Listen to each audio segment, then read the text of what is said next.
E aí a gente começa a entrar no terreno.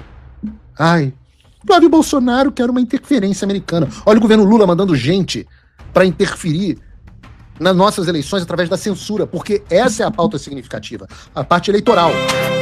A informação na sua mão.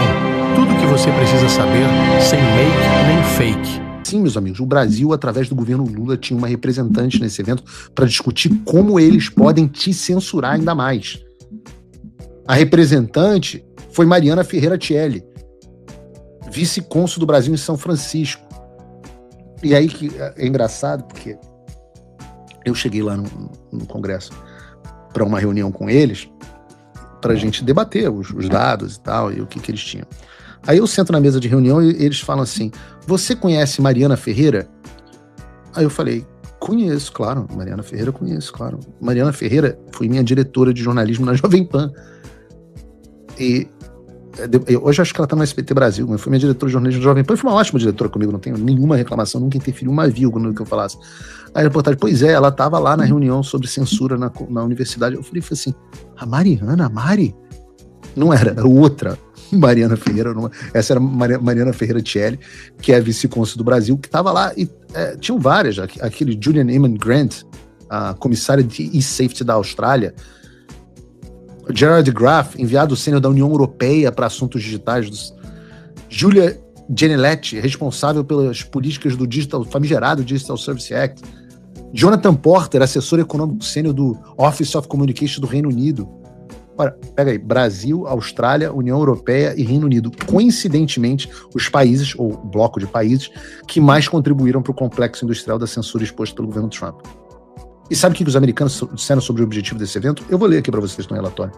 O propósito ostensivo do evento era reunir formuladores de política públicas, acadêmicos e experientes especialistas do Vale do Silício para discutir o estado da conformidade da fiscalização das regulamentações existentes relacionadas à confiança na segurança online. Na realidade, essa mesa redonda reuniu autoridades estrangeiras que visaram diretamente minar a liberdade de expressão americana e representam uma séria ameaça à primeira emenda. Reparem no que está sendo dito no relatório. Nós estamos descobrindo que o Brasil, no governo Lula, participou de um evento nos Estados Unidos cujo intuito era cercear a liberdade de expressão no mundo, não só no Brasil, como no Reino Unido, na Austrália, etc. Influenciando, inclusive, os Estados Unidos. E aí a gente começa a entrar no terreno. Ai, Flávio Bolsonaro quer uma interferência americana. Olha o governo Lula mandando gente para interferir nas nossas eleições através da censura, porque essa é a pauta significativa, a parte eleitoral. Há poucos anos ninguém sabia o que acontecia no Brasil. Ninguém fazia ideia do que ocorreu nas eleições de 2022, da censura que a direita sofreu, e como é que aquela eleição completamente foi parcial em favor do Lula. Ninguém tinha acesso às ordens secretas do Alexandre, até que este mesmo comitê, que foi o comitê dos Twitter Files, começou a divulgar as ordens dos Alexandres, as ordens alexandrinas. E o que os congressistas dizem nesse relatório? Aspas. O irmão mais velho de Eduardo Bolsonaro, Flávio, é um dos principais candidatos à eleição no Brasil, com pesquisas mostrando que ele e o atual presidente brasileiro, Luiz Inácio Lula da Silva, estão virtualmente empatados às vésperas das eleições de outubro de 2026. Diz o relatório, não sou eu. As ordens de censura e o lawfare, promovidos pelo ministro Moraes contra a família Bolsonaro e os seus apoiadores, podem prejudicar significativamente a sua capacidade de se manifestar online sobre temas de importância pública nos meses que antecedem a eleição presidencial brasileira. Não só isso demonstra o que eu sempre disse aqui no programa, que os americanos estão sim de olhos nas pesquisas eleitorais e no cenário brasileiro, que a falta de engajamento prejudicou inclusive muito a manutenção da Lei Magnitsky. O Nicolas ficou muito chateado quando a gente falou isso, mas é verdade. Mas demonstra que os americanos estão bem conscientes do que está acontecendo. Que as ordens ilegais do Alexandre contra a família Bolsonaro e seus apoiadores podem sim prejudicar a capacidade da gente se manifestar e do Flávio se manifestar online sobre os temas mais importantes do Brasil. E a gente viu isso em 2022, quando era proibido falar que o Lula era abortista, amigo do Maduro, com ligação com o tráfico de drogas. E isso, evidentemente, tem um impacto eleitoral. Sem contar maquininha. Isso não tem nada a ver com maquininha. Isso torna a eleição desleal. Em outro texto do relatório, eles dizem o seguinte: as ordens do ministro Moraes direcionadas à família Bolsonaro parecem ter caráter punitivo somadas às ordens de censura dirigidas àqueles que criticaram ao Supremo Tribunal Federal, essas medidas levantam preocupações de que, olha essa parte, o ministro Moraes esteja usando ordens judiciais para atingir os seus oponentes políticos. Continua o relatório. Essas preocupações são reforçadas pelo fato de que o ministro Moraes esteve entre os ministros do Supremo Tribunal Federal que votaram pelo recebimento da denúncia criminal apresentada contra Eduardo Bolsonaro, colocando em julgamento, ele é o relator, por sua atuação nos Estados Unidos em defesa da liberdade de expressão e das eleições no Brasil. Essa preocupação, em novembro de 2025, ocorreu ao mesmo tempo que o ministro Moraes expedia ordens às plataformas de redes sociais para obter informações pessoais sobre Eduardo Bolsonaro, que estava nos Estados Unidos.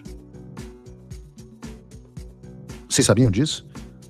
Que o Alexandre tinha dado ordens às plataformas para darem dados pessoais do Eduardo? O relatório continua. Essas ordens e processos podem ser mais do que simples ações retaliatórias por parte do ministro. Elas podem ter, prestem atenção nessa parte, estas ações podem ter implicações para as próximas eleições do Brasil.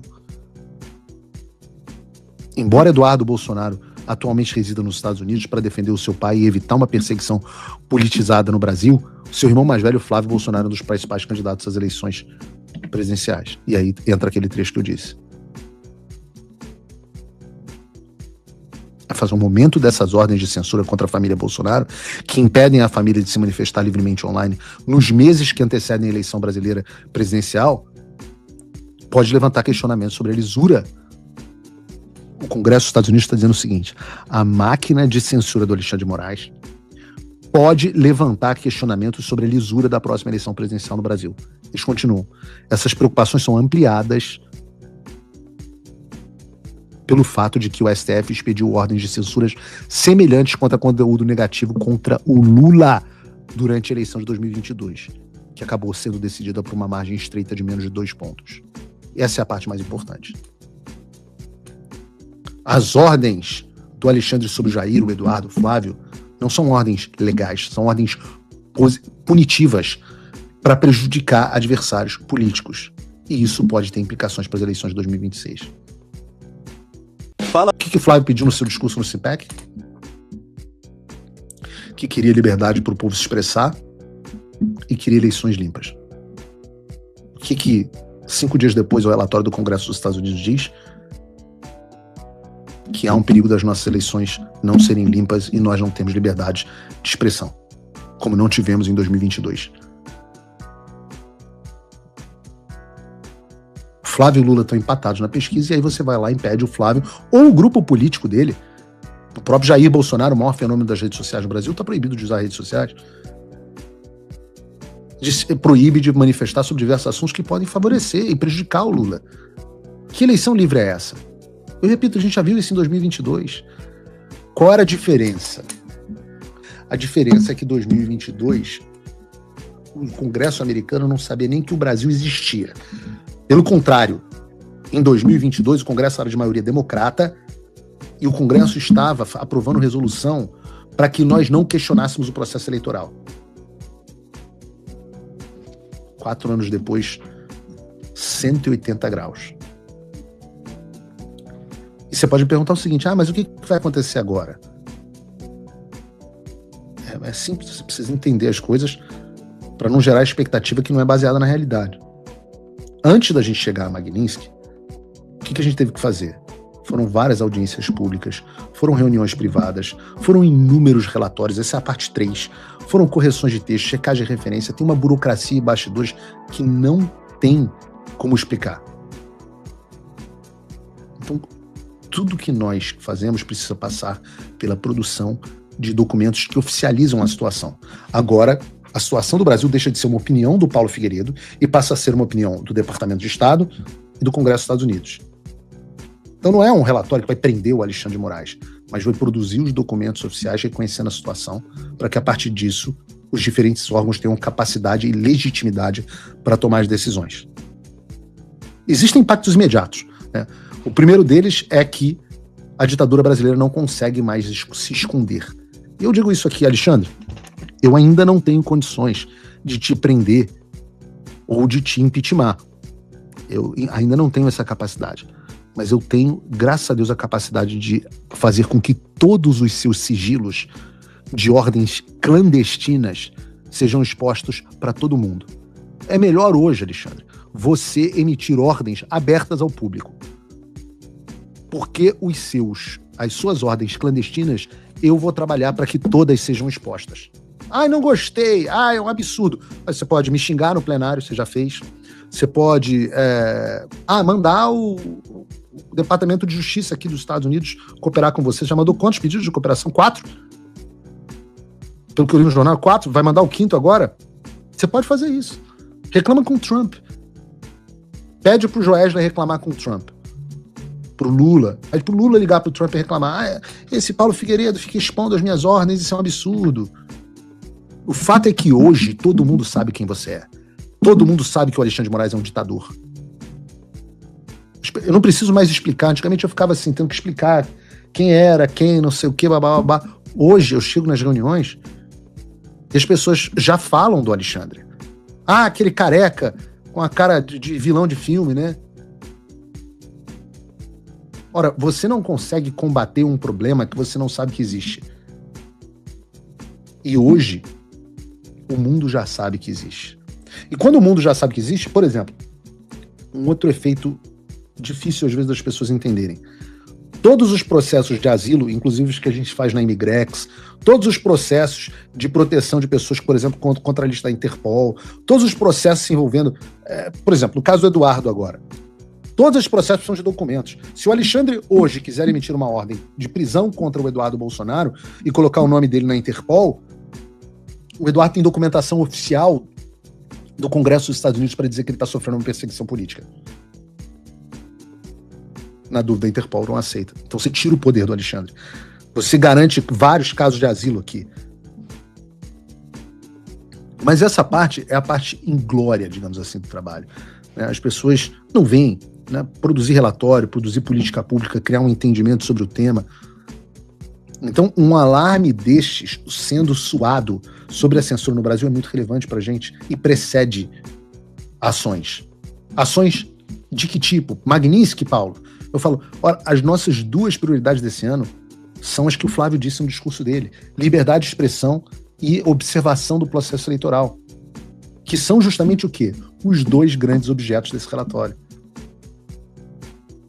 Mas Paulo, a Magnitsky, as pessoas criaram fetiche. A Magnitsky pode voltar? Pode, claro, isso ajuda, mas não se prendam a isso, porque a volta da Magnitsky não é a prioridade. Eu quero que ela volte, eu quero continuar trabalhando para isso, mas a prioridade são as eleições limpas e livres o quanto antes. No ano passado, a gente não tinha essa questão eleitoral, por isso a Magnitsky era a prioridade. A gente precisava da Magnitsky naquele momento para que o Alexandre não consolidasse totalmente o seu poder e a gente tivesse chance de lançar um candidato próprio em 2026. Que pudesse se manifestar nas redes sociais. Ora, o Alexandre chegou muito próximo de consolidar o seu poder. Mas graças a Deus, e a nos censurar completamente, mas graças a Deus, a Magnitsky fez com que no ano passado o Alexandre passasse mais tempo tendo que se defender do que atacando. Desde então a gente não tem mais perfis de redes sociais derrubados.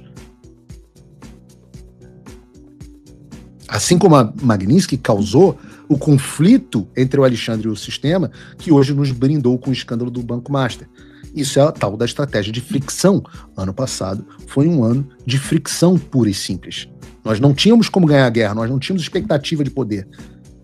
Nós tínhamos que criar fricção para o inimigo não avançar tão rápido. 2026 é uma outra realidade, a necessidade é outra. E a gente tem que adaptar, como eu disse, improvise, adapt and overcome. A gente adapta as nossas ações aos objetivos do momento.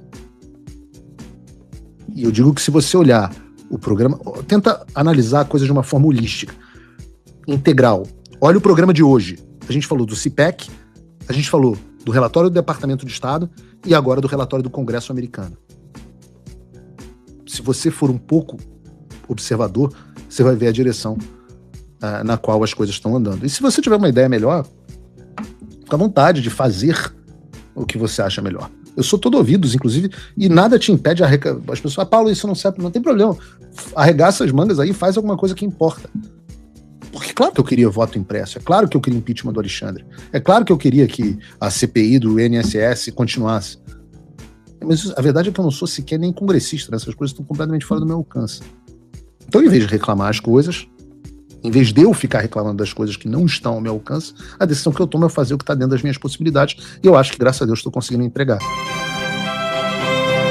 A informação na sua mão. Tudo o que você precisa saber, sem make nem fake.